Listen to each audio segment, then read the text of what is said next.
Assalamu alaikum. Thank you very much for the introduction.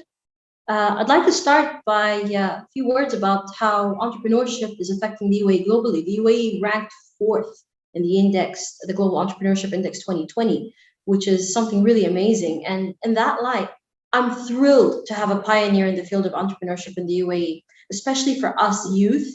It's quite close to heart. And Ms. Najla and Midfa, I just want to start with a small introduction. So who is Ms. Najla and what is a Sheraa? If you can please enlighten us. Thank you so much, Aliya. And first of all, it's a pleasure to be here at the Youth for Sustainability Forum. Unfortunately, this year is virtual, but hopefully next year we'll be able to join you in person. Just to give you a little bit of background about Shira, I'm the CEO of the Sharjah Entrepreneurship Center, also known as Shira. Shira was established in 2016 under the leadership of Her Excellency, Sheikh Abdur Al-Qasimi. And our mission was really to build the entrepreneurship ecosystem here in the Emirate of Sharjah and to really unleash a new generation of change makers who could build a brighter future and a better world through entrepreneurship and through innovation. The way we do that is through a variety of programs and events. So you may have heard of one of our biggest annual events. It's the Sharjah Entrepreneurship Festival, happens in November every year, attracts names from around the world. People like Gary Vaynerchuk have been speakers, as well as local and regional heroes as well. For example, this year we had Magnus Olsson, one of the founders of Kareem. The idea behind the festival is really to inspire the next generation and for them to hear stories from role models and honest stories, not just the success stories, but the real true journeys that these entrepreneurs had been through.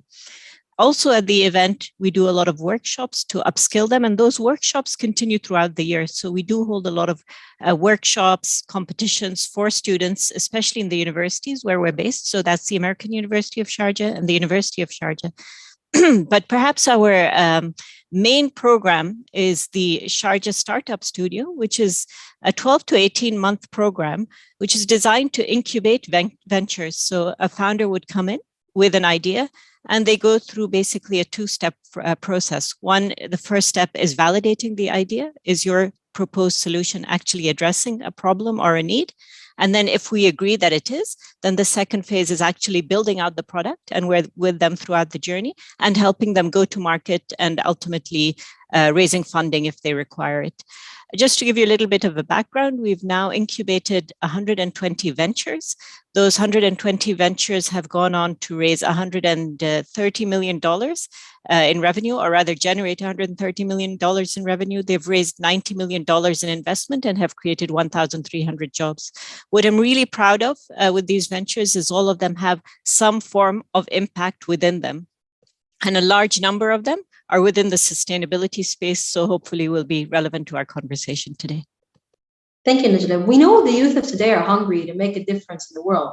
It can be daunting to take the first step. And I personally do feel the same way, because you always question yourself 1,000 times. But what are some of the key steps to keep in mind when looking to drive positive change? Thank you, Aliya. That's a great question. Maybe I could start by giving a couple of examples from the 120 startups that I mentioned initially. One of those startups is Ulight, which provides sustainable lighting to cities that are off the grid. Cities in places like Kenya and places like Lebanon and places like Nigeria. I've actually got an example of their lamp over here, which you can charge using this little knob at the bottom. And again, it provides lighting to those who require it. They've actually already reached 330 families and have touched 1,700 lives around the world. And so they're a young but growing company. Another example is The Concept, which uses hardware and technology to create sustainable solutions. One of the solutions that they've created is a recyclable in-flight tray, which uses IoT to track the passengers' food preferences, so they can see what the passenger actually ate and what they've left. And they use that data to then obviously reduce food waste. And then one final example, Bluefin, which is an autonomous vehicle that goes on the surface of water and detects and collects plastic waste. So what do these three stories have in common? They all started out as students at the American University of Sharjah, they were all young change makers with a dream. And I think the first step on any change making or any entrepreneurial journey is to be very clear about the change that you're trying to make, about the cause that you're trying to serve, your why. Because as I like to say, and I think as any entrepreneur will tell you, change making is a long journey. And, while there are many highs, there are also many setbacks and many lows along the way. And during those low days, times when you're facing setbacks or failures, it's important to be able to remind yourself of your why. And that why extends beyond you. It's not what you want to achieve as a person, but what is that commitment you've made to improving the world and impacting lives around you. So I think that's one of the first key steps. I think one of the second key steps is surrounding yourself with supporters. We're lucky in the UAE to have a lot of programs like Shira and others that are similar that can be there with you throughout your entrepreneurial journey. But it extends beyond just those organizations. It's important to have family members and friends and team members that are also supportive of your mission. And then I think finally, it's just, we say this to entrepreneurs all the time, is just to remind yourself that change doesn't happen overnight. You do need to be patient, you need to be resilient, and you need to believe that it's possible. Everything is definitely possible with resilience. I agree with you on that one. One more question is, now more than ever, technology has democratized the change making.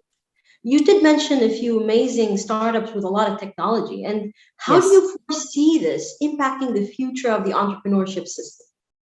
Yeah, I think technology has been a great accelerator for entrepreneurs around the world. We grew up thinking entrepreneurship was something that happened in Silicon Valley and not in our part of the world. But thanks to technology, we can build out solutions that genuinely don't just change our communities around us, but have the ability to scale and impact the entire world. Some of the examples, and especially in our post-COVID era now, we can see, even this conversation right now is happening over technology. You could build a startup and have team members around the world and literally, be able to run it virtually. So I think that's one example of where technology has helped in terms of access to talent, in terms of access to learning. You now have access to the best knowledge around the world, thanks to, again, technology, your ability to access various platforms, courses, even on social media, there's a lot of learning that can happen there. And then obviously access to capital as well. So you can find out a lot of investors, in fact, post-COVID have said that they've invested in companies where they haven't even met the founders. It's been a virtual pitch and they liked the idea and they've invested in it. And so I think technology is a great accelerator. It is a great democratizer. It levels the playing field. And I think that's great news for the youth and change makers in this region. That's very comforting for the students that are all studying online right now. We're doing great, I think. But what are the different avenues today's generation can explore when it comes to finding funding for their business? Because you did mention funding a few times with the investors that are virtual. So if you could just explain more on that. Sure. So I think with funding, it varies. So at the very early stages of your journey, when you're still at the idea stage, often funding comes what we like to call it the 3 F's: family, friends, and fools. But, I think it's your savings often. And I think another great source of funding just to get you started is competitions. We hold various competitions. For example, we held a competition last year in collaboration with the Ministry of Culture and Youth, focused on creative entrepreneurs. And the award was $25,000 for the winner. So that's a good amount to get you started. Once you have built your product and gotten a little bit of traction, so you've gotten what we call product market fit, and you've shown that, yes, I've got a product that actually does address a market need, then you can start going to investors or approaching investors. And there are various investors that invest at the early stage, angel investors who are usually either formerly successful entrepreneurs who now want to give back to the next generation, or high net worth individuals that want to come in and support entrepreneurs, or even VCs that are looking to invest at the early stage. So that's one source of investment. But what we like to actually encourage at Shira is, we say the best source of funding is revenues. And what we like to do is, yes, of course, we do provide grants and we do provide introductions to investors, but where we really focus is trying to get contracts at the end of the day. because that's the most sustainable form of funding. How can we help you get business? How can we help you get a customer? And that's where, for example, if you recall the in-flight tray that we talked about, the concept, we would introduce them, for example, to a company like BIA. They've also received a contract from Etihad, for example, to deploy these trays in their airlines. And so I think the revenue that is generated from these projects is probably one of the most sustainable and one of the best forms of funding in the early stage. And that's what we really encourage our founders to do. Sustainability all the way. Exactly. Not just environmental sustainability, but also financial sustainability. Absolutely. You did mention some skilled and creative minds there. And with that, I wanted to ask, what skill sets do you think the youth need to start building today that will actually help them to stay on top of the innovation game for the next 50 years, since we are going to have a 2071 Centennial Plan that's already out there. So the next 50 years is definitely important. Absolutely. And I think one of the key skills, so for me, entrepreneurship is not just about starting a business. I think that's a misconception. I think the entrepreneurial skill set itself is perhaps the most important skill set of the 21st century. So what do we mean by an entrepreneurial skill set? It's the ability to see a problem and conceive a potential solution. So that problem solving that you hear a lot of people talk about, I think that's an important skill set. I think critical thinking, it goes without saying, is an important skill set. The ability to work with a team, nobody can do this alone. So the ability to work with a team is an important skill set. When you are presenting to an entrepreneur, you need to be able to articulate what you are doing. And so that's another important skill set, communication. And I think perhaps for me, when I talk about skill sets, the most important skill of the 21st century is to have a growth mindset and to be able to keep learning and to keep growing and to adapt to the new realities, because as you've seen over the last few years, the reality around us is constantly changing, and we need to be able to adapt to that. And so I think that growth mindset and that willingness and that curiosity to learn is perhaps the most important skill of the 21st century. Couldn't agree more. Curiosity definitely feeds everyone. And absolutely. Just last but not least, one more question, because we are going a bit over time. How can the youth listening to you right now take an actionable next step towards life that creates the most impact? I think, I mean, you know, from what I've seen with our work with youth, they've got amazing ideas. And I think you said the right word. It's actionable next steps, because the intention is always there, but the action isn't there. We often tend to overthink it and say, no, I need to wait until I'm ready.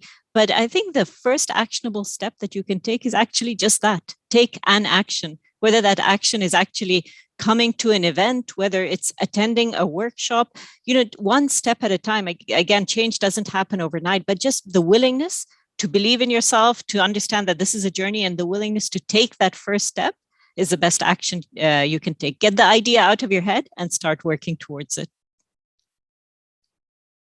Great stuff. Thank you very much, Ms. Najla. I'm very happy to have had this talk with you. It's really, thank you. My pleasure. Thank you.